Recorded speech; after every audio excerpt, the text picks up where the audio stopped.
ఏం చేయాలో అర్థం కాక పాపం అల్లాడుతూ ఆయన ఏదో మావిగన్ అన్నాడు. ఆ మావిగన్ దెబ్బకి నిన్నటిదాకా మనకి వాళ్ళ ఛానల్స్లో కనిపించేటటువంటి ఆ ముసలి బ్యాచ్ అంతా వెళ్ళిపోయారు.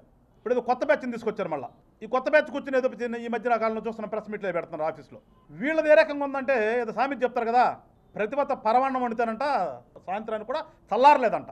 ఈ టైప్లో పాపం వీళ్ళు వచ్చిన వాళ్ళు ఏదో తాపత్రయపడుతున్నారు. ఏదో ఒకటి మనం ఏదో వాస్కోడి గమలాగా ఏదో ఒకటి కనిపెట్టేసినట్టుగా ఏదో ఒకటి అనేస్తే, మరీ ముఖ్యంగా పవన్ కళ్యాణ్ గారినో చంద్రబాబు నాయుడునో లేదా లోకేష్ గారినో అనేస్తే మనకేదో జగన్మోహన్ రెడ్డి గారు దండలేస్తాడు అనే పిచ్చి ఆలోచనతో వాళ్ళ డిబేట్లో కూర్చొని ఏదో వాగుతున్నారు. వాటినంట ఏదో కనిపెట్టేశారు పాపం వీళ్ళు. ఈ 2 సంవత్సరాల తర్వాత వచ్చి కూర్చున్నారు. డిలే జరిగిందంట పంచాయతీలకు ఇవ్వటం. దానికని వీరికి ఎవడికో లెక్కలు చెప్పాలంట. ఏం చేశారు మీరు? వాటిని మీరు సొంతానికి వాడుకున్నారా, లేదంటే వేరే శాఖలకు మళ్ళించారా? మళ్ళిస్తే ఎంత కమిషన్లు వచ్చినాయి?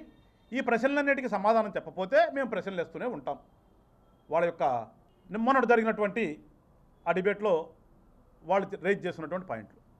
అమ్మ మీరు ఆ ప్రశ్న అడిగేది అంటారు బాబు, అసలు అది అలవాటు మీకు.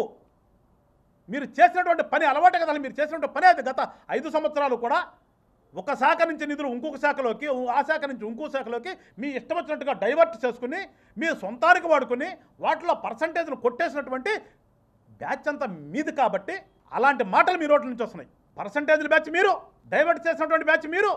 ఆ డైవర్షన్ ఎటు నుంచి ఎటు చేశారో కూడా ప్రజలకు తెలియకుండా మడతేసి పేజీలన్నీ పెట్టుకున్నటువంటి వ్యవస్థ మీది. ఆర్టీఏలో ఏ ఒక్కదానికి అడిగినా కానీ 5 సంవత్సరాల్లో ఒక్కదానికి సమాధానం ఇచ్చినటువంటి పరిస్థితి లేదు. అది మీరు చేసినటువంటి ప్రభుత్వం, మీరు పరిపాలించినటువంటి తీరది. కానీ ఇవాళ మేము మా 20 నెలల్లో మీరు ఏది అడిగినా కానీ అది మీకు ఆర్టీఏ ద్వారా మీకు ఇస్తున్నాం. మీకు అక్కడే అర్థం అవట్లేదురా మీకు? మీరేంటో మేమేంటో